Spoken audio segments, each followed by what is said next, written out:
Lucis Trust, a non-profit, non-political, and non-sectarian organization on the roster of the Economic and Social Council of the United Nations, and concerned with the establishment of world cooperation and goodwill, presents Inner Sight with your host, Robert Anderson. He, with Sarah and Dale McKechnie, President and Vice President of Lucis Trust, will discuss philosophical and spiritual topics essential to everyday life. Now here's your host, Robert Anderson.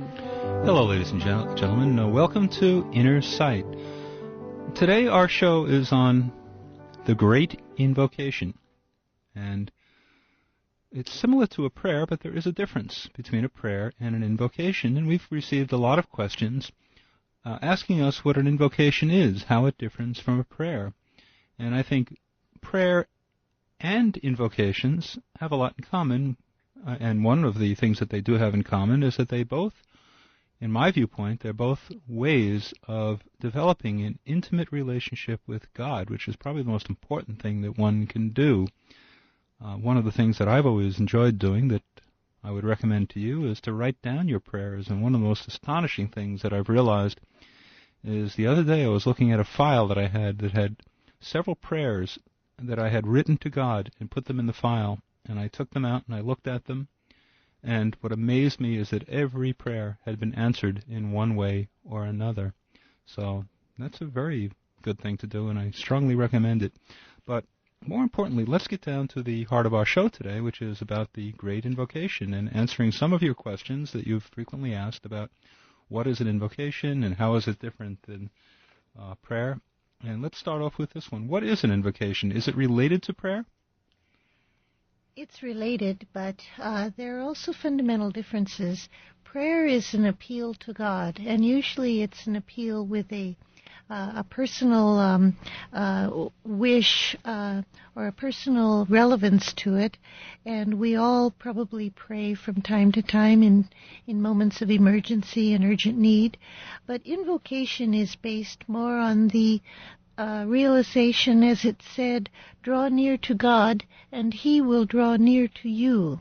In other words, as one strives to make an approach to divinity, whatever divinity means to one, that sets up a flow of energy that draws the divine quality into oneself and ignites it from within one's resources. Invocation has to start from below, in the sense that it has to begin within the human being, and then God responds. And this is a realization that goes back to the dawn of time for humanity. In fact, it's said that one of the most ancient prayers in the world comes from the Hindu religion, and that it's an invocation. It says, lead us from darkness to light, from the unreal to the real, and from death to immortality. But there's another more modern invocation, which we call the Great Invocation. And maybe Dale could say that for us now before we start discussing it. That would be a good thing. And I also just want to remind people that this is the invocation that Sarah always says at the closing of the show. Okay, Dale?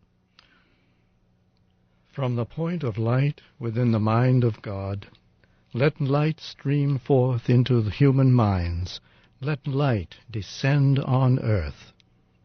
From the point of love within the heart of God, let love stream forth into human hearts. May the coming one return to earth. From the center where the will of God is known, let purpose guide all little human wills, the purpose which the masters know and serve. From the center which we call the human race, let the plan of love and light work out, and may it seal the door where evil dwells. Let light and love and power restore the plan on earth. Now, it's so beautiful, and I hate to dissect something so beautiful. It's like dissecting a flower. It somehow you look at it whole, but I think it's necessary to ask about the Great Invocation. The first stanza refers to the reaching out for light. Yes, this urge to light is something present not only within human beings, but within all living beings, within animals and with plants. Watching the vegetable kingdom is a depiction of the search for light. Plants literally follow the light of the sun and respond to it and carry out photosynthesis through the light of the sun. The human being aspires to light in a different way, the light of the mind and the light of God. And the first stanza says, let light stream forth into human minds. And this is a setting up a relationship or a flow of response between the mind of God and the mind of man. And it's very interesting to reflect on this, because man actually is a word derived from the Sanskrit word manas, which means one who thinks, or thinking entity. So the human being has the capacity to function as a mind and to think in a way that is aligned with the thought of God in some sense. And even scientists are beginning to realize this, because Lewis Thomas, I think he was a physician of some sort, I think a specialist in biochemistry, and he was a writer who wrote The Lives of the Cell. Oh, wonderful book, yeah. Yeah, and The Medusa and the Snail. Well, he said he thought that we may be engaged in the formation of something like a mind for the life of this planet. And he was a scientist. So this is a recognition that's beginning to dawn in human consciousness, that human beings are an outpost of the mind of God. Yes, and light, it's also the light, not only the light within the mind of God, it's reflected in the soul, so it's the light that is in the soul as well, and therefore it's within us. And it is that urge to betterment which draws us forward, that we have within us. And each human being has the seeds of light within them, and that's probably the relationship to the flower, because we are in a sense like flowers, and we are in a process of growing and blooming, and so we turn our face to the light, just as the flower turns its face to the sun. One of the interesting things to me is that two great religious festivals that celebrate light come at this time of the year, when in the northern hemisphere the days are shortest and there is greatest darkness. The birth of Christ is celebrated by Christians on December 25th, which is just a few days after the darkest moment of the year, and the Jewish festival of Hanukkah began just a couple of days ago, and that's at the Great Festival of Lights. I think there's something to the fact that light is celebrated in darkness. It takes darkness to be able to appreciate the existence of light, in a sense, by the contrast. Who is the coming one that's referred to in the Great Invocation? Well, the coming one is another term for avatar. Perhaps some of our listeners have heard the word avatar. It's, again, a Sanskrit word meaning one who comes down from far away to earth, to humanity. The coming one is the embodiment of the love of God, and it's a being that is expected to return to earth not only by Christians who look for Christ and the reappearance of Christ, but by people of many faiths. In fact, Buddhists expect the Maitreya, and the Muslims expect the Imam Mahdi, and Jewish people look for the Messiah. In fact, what's really quite fascinating is that the terms Christ and Messiah, Christ, I think, is a Greek term in origin, and Messiah is Hebrew in origin, but they both mean the anointed one. Isn't that interesting that they both mean the same thing? Anointed one, meaning consecrated and set apart as holy. So the coming one is this embodiment of the love of God that humanity looks for. So the implication is that many religions are in reality looking for the same coming one. Even if they don't realize it, yes. And calling him a different name is all. Because this urge for a perfect embodiment of love in human form is something that's deeply inherent in human nature. And it really has nothing to do with differences of religion or race or class or whatever. It's apparently a fundamental appeal or hope within human nature. Mm-hmm. It's not unusual to think of a coming one or this person returning. He actually hasn't left. He's always been here, but he's just not in a physical state. But if we think about it, it's not unusual for this coming one to return to a physical state, because every human being does this with every lifetime. I mean, if we believe in the theory of reincarnation, then we all go through this same cyclic process, only most of us just do it more often than the avatar of the coming one. He comes maybe every couple of thousand years, and the rest of us go much more quickly. I mean, we have life after life after life when we appear, and then we disappear for a while, and then we come back. But so it's not unusual to think that this great avatar will again appear. Another point to keep in mind is that when we speak of the reappearance of the coming one, the return of the coming one, whether we mean Christ or the Messiah or the Maitreya, we're not only appealing for the return of this embodiment, this perfect expression of God's love in human form, but we're also invoking the quickening of the expression of this perfect love which exists within every human being, even though in many people it's very dormant. In other words, there's something called the soul or the Christ principle which exists in all human beings. It expresses itself better in some than in others, but when we appeal for the coming one to return, we are also appealing for the resurgence of this Christ principle, the soul, which is love in its most natural expression, to come to power, to be vivified in human beings. So again, it's a two-way street, the appeal for the coming one to return to earth, and at the same time for this quality within human beings to come to the forefront.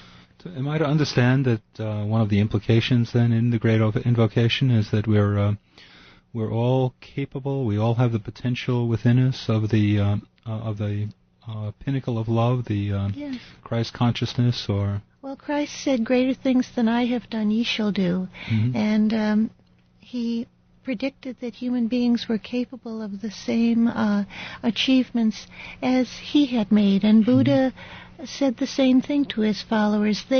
These great beings enact for humanity in a kind of a prototype way, as I understand it, something which humanity is destined to achieve and fulfill, individual by individual, until the very last one of us has made it through the gate into a realm of light and love. So what we have to do then is to actualize that potential of love. Is that correct? That's right. Yeah, that's interesting. Why is... I don't mean for people to take offense to this, but maybe people feel a little bit insecure when humanity is referred to as being little. And what is the meaning of that in the prayer? You mean the little wills, the little human will? Why is the human will referred to as little? Well, maybe Dale will have a different response, but I'll take a stab at it. There's the little human will, which is self-oriented. And I think we're all probably acquainted with that will, and it's probably alive and kicking within each of us. The will that says, I want, I want, I want. And puts the selfish, separated interests of the personality first and foremost. The greater will, the spiritual will, is another matter altogether, and that comes from the soul. When we appeal for the purpose to become active in human beings, we're really appealing for the submergence of the little selfish will and the acquiescence of human will to God's will in cooperation. Not to become automatons, but to submerge and blend our will with the will of God in an act of cooperation on behalf of the plan. And we have a beautiful example of goodwill on both of your part today, even though this is a non-profit organization. We're giving everyone a gift. Anyone who chooses to call us, we're giving away a gift on the Great Invocation. It's a booklet explaining the Great Invocation, and you're certainly welcome to call us and order that book. We'd be very happy to give it to you. Our phone number is 1-866-NY-LUCIS. A mnemonic device that you can remember it by is, think of 1-866 New York Lucis, Lucis. And we would be just delighted to send that out to you. And also, we might mention, too, to order our books, because all of the discussions set forth on this show emanate from the writings of Alice Bailey. Alice Bailey is our founder.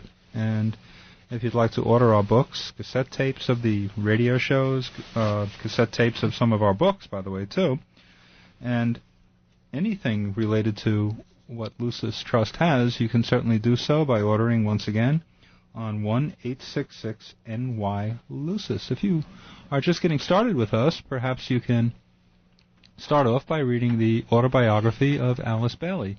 And once again, she is our founder. I found it very interesting. She's overcome many challenges in life, and she's really faced obstacles that were almost superhuman at times, but she really developed into quite a wonderful human being, and it's very interesting to see, as you read it, how she became the person that she eventually became, and how she got into starting Lucis Trust. It's a fascinating story, but that's one of 24 volumes of literature. Sarah? I would like to continue with this thought on the development of the human will by mentioning that the Great Invocation itself is a means of blending or merging one's will with the will of God, simply by working with this invocation on a daily level and endeavoring to deepen one's understanding of its meaning and to become an agent of its energy flow into human consciousness. One is serving to dedicate one's will to the will of God. Mm-hmm. It's a kind of a tool for transformation in that sense. Not only does it bring one's own being into alignment with God's plan, but it works through each of us who uses the Great Invocation to help bring all of humanity more into alignment with the plan. Mm-hmm. So once again, for a free booklet containing the Great Invocation, a schedule of our meditation meetings, or for more information about our organization, give us a call at 1-866-NY-LUCIS, Lucis. What is the door where evil dwells? It's referred to in the Great Invocation as the door where evil dwells. And once again, ladies and gentlemen, what we're doing is analyzing our invocation called the Great Invocation, which Sarah, who's our president, says at the closing of each show. But what is the door where evil dwells? Well, there are different levels of evil, you could say. There's a kind of cosmic evil that we are told humanity really can have nothing to do with. It's beyond the control of humanity, and we are protected from it by the spiritual hierarchy. But there is human-generated evil for which we are responsible. The evil of separatism, of hatred, of prejudice, of cruelty that human beings are abundantly capable of expressing. This kind of evil is our creation, and we are responsible for eradicating it. And that evil is overcome by the building of right human relationships between people, and by generating lines of light and love flowing between human beings, between groups, between nations. all of this is fostered by the Great Invocation and the energy flow that it lets into the world. It's an extremely potent, powerful invocation because it serves to merge human minds with the mind of God. It merges human hearts with the heart of God, setting up an energy flow for light and love that can then enter into the planet and not only uplift humanity, but help also to uplift the other kingdoms, animal, vegetable, and mineral. For just as the Bible says, man has dominion over the earth. Those kingdoms are dependent on humanity's ability to cooperate with the plan of God or to not cooperate with it. And I think this is something that's coming very much to our realization through the science of ecology, that humanity has the capacity to impede the plan of God or to cooperate with it, and the planet suffers or rejoices depending on our decision. In the literature, I found that in the literature on the Great Invocation, which many of our audience listeners are going to be ordering, and once again, it's for free, 1-866-NY-LUCIS in order to obtain that book, and do consider purchasing our other books as well. I think you'll find them challenging, I think you'll find them intriguing, and you might come out a very changed for the better type of person. But in the literature on the Great Invocation, what intrigued me was the power of the Great Invocation, the power of it to transform, to change. And I believe that because words are extremely powerful. And if anyone doubts that, just recall, and I don't like to play that tape for you again, but recall a time when someone hurt you with words. Your whole biochemistry can change. And here we have the Great Invocation, and it's just the opposite. The power of the words, I think, in the Great Invocation, they have a force, for me anyway, where they change my whole biochemistry for the good. And I think we have to acknowledge the ability of words coming from something as important as the Great Invocation to transform us in a positive way. Can you comment on that? Yes, I think that it does work kind of a magic. As one works with the Great Invocation, one is kind of taken over by it. And I'm speaking about those of us who have worked with it on a daily level for many years at a time. It's extremely impersonal, for one thing. Mm-hmm. You'll notice that it doesn't ask anything for the separated self. It asks for humanity as a whole, for the planet as a whole, and yet the individual part, which is each human being, is included within that flow of energy. But it's a perfect merging of the part with the whole, and the utter inclusiveness of it is what makes it so magical. Mm-hmm. It's for every living being.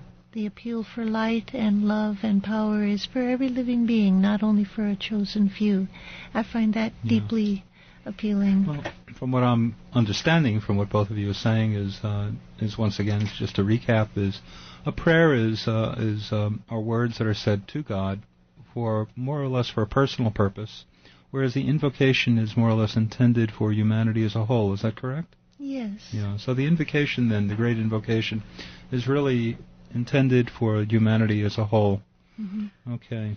I might clarify that a little bit. I think prayer is more intercessionary and more petitionary type of approach or appeal to God, but invocation carries a much wider, deeper connotation, I think. Invocation invokes energy. I mean, we're working with energies here, and as Sarah said, it's strictly impersonal. And what we are invoking is not for ourselves, but it's for the upliftment of humanity. And that's why in the invocation we invoke light and love and the power of the will to God, will to good.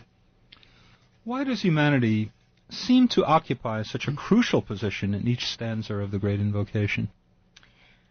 Well, it's said that in the writings of Alice Bailey that the outstanding characteristic of humanity is its sensitivity or its responsiveness to impression, which I think means that humanity has the capacity to respond to God's plan.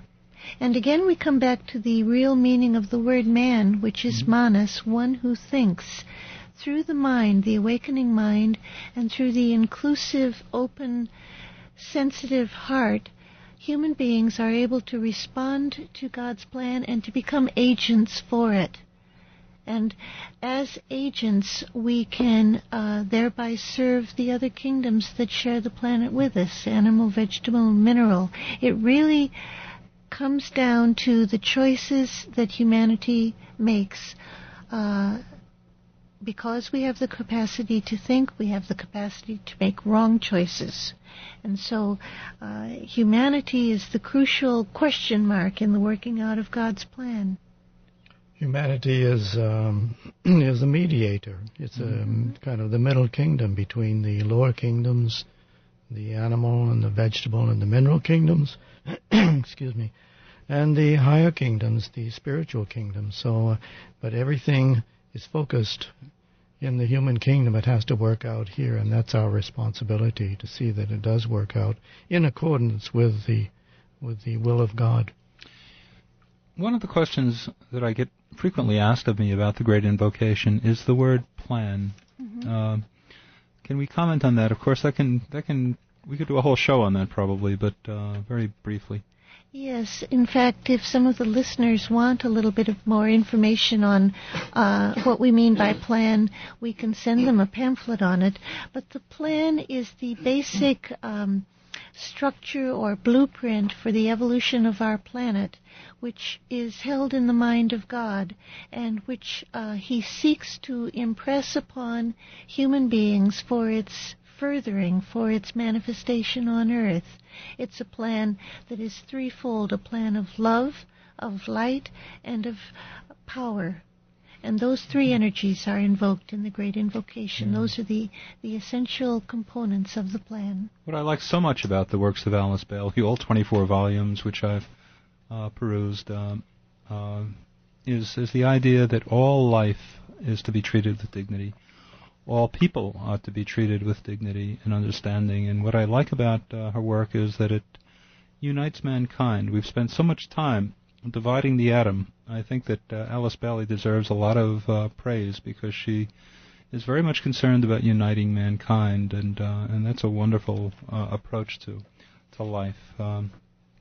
Well, in closing, I just want to say that the Lucis Trust has always emphasized the power of goodwill, especially through its agency, World Goodwill.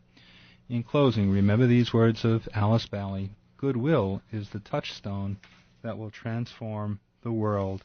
There's a world prayer called the Great Invocation. It's a call for light and love and goodwill to flow into the world and into our hearts. Let's listen for a moment to these powerful words.